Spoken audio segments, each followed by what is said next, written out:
Hey guys, welcome back to day 22. I am starting by making a handmade matchbox. I really wish that I had paid closer attention to the measurements and had those for you guys, but I really don't. There are lots of matchbox tutorials out there, but to kind of give you an idea of what I did, I'm really bad when it comes to just kind of winging it on stuff like this and just making a couple of mistakes as I go. But I first decided how big I wanted the area inside the box to be. I think I ended up making mine being like a 3x5, and then I decided how tall I wanted it to be, and I think it's about 1 to 1.5 inches. But I like to draw it out and add up all the sides and then cut down my paper and then score it from there. And then you are going to cut off your corners and you're going to cut off the flaps at an angle that you have left over and then glue it all together. And then once I had this part, I really planned this part before I planned to do the sleeve, so you guys will see that in a little bit.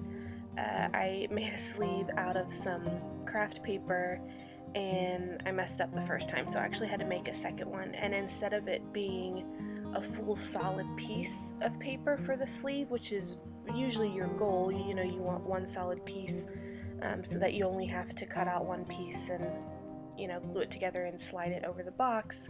I ended up having to make 2 separate pieces to actually fit together and then trimming it down to make my box.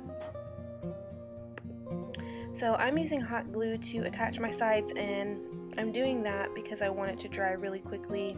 I wanted this whole process to go really quickly. Normally I would use something like Aleene's. It would hold a lot better long term and it would not create as much bulk, but like I said, I really wanted to get this done fairly quickly. And I'm using a Tim Holtz paper from this. I don't know how long ago it was, but this was a Christmas collection, and I really liked that map of the North Pole that you see on the inside. And I liked that on the other side it was fairly neutral, it just has some Christmas words printed in red. And that's actually what you'll see after I create the sleeve that goes on the outside. So for the sleeve, I'm using an 8.5 by 11 piece of craft paper. I didn't have, well actually I do, I probably have a bunch of 12 by 12, but they usually have patterns on one side, which I actually use all the time.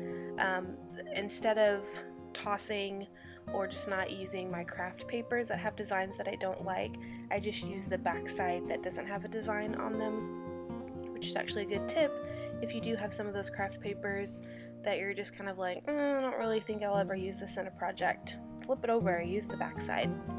So here I am making my sleeve, and I think I edited out the version that didn't make it, but you'll see there I'm kind of scoring it and folding it. And I'm going back and trimming a second piece here to attach to the first one. So I basically made 2, I guess, U-shaped pieces of paper, cutting and scoring them, and then I'm going to fit them together, and I'm going to cut down one of those sides there so that they fit. And mine is not perfect. You'll see that there is a little bit of you know, my box bulges a little bit out the sides.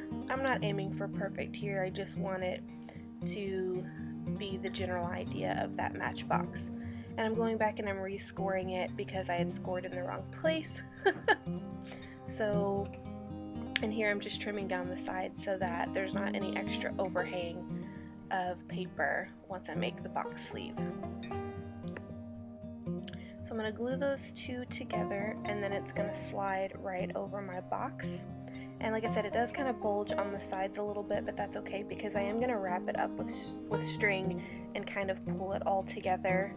If I had made this correctly, I think, you know, you're supposed to make your sleeve 1/8 or something, 1/8 of an inch larger than your box. Like I said, I was just winging it here, and it's not perfect, but it works for what I'm trying to accomplish.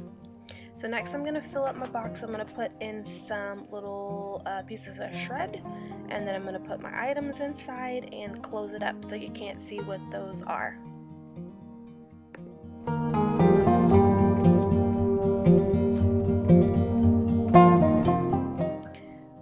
you saw a couple of those things, but that's okay for you to see.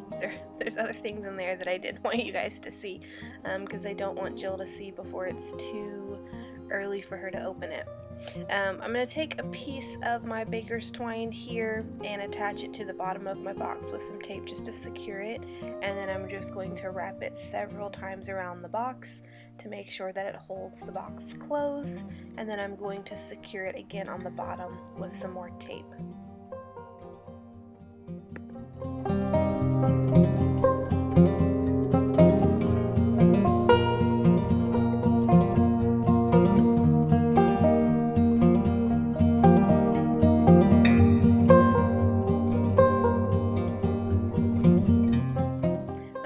Pulled a couple of pieces out of my stash that I knew I wanted to work with, and one is this I think 3x4 journaling card that looks like a postcard, my number 22, another little teeny tiny journaling card, a Project Life card actually. It's a little square, I think it's a 2x2 square that says warm wishes, and then this coffee cup chipboard piece from my larger chipboard piece that I've been wanting to use so much throughout this project and just never found the right package to add it to, I guess. So it worked out perfect here. I'm going to layer up some washi tape as well because I realized that I hadn't really used as much washi tape as I would have liked throughout this process, and I really need to use it up. So I'm going to add a few layers of that so that you'll see it underneath my coffee cup.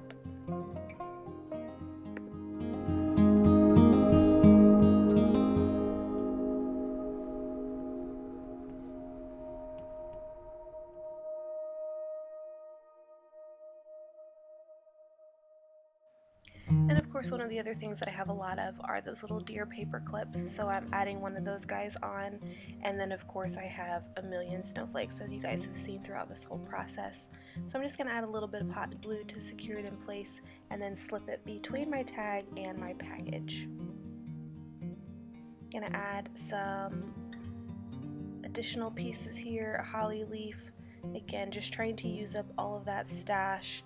The die cuts, I think it's A Cozy Christmas from My Mind's Eye, that's what that's from. And a little Santa Claus circle there, he's peeking out, he sees you when you're sleeping. And then I really wanted to use this cup as well of hot cocoa, but I never really ended up getting a chance to use it. There's a close-up. I hope you guys are enjoying this series. We are getting close to the end. I'll see you guys for day 23 tomorrow. Have a happy holidays.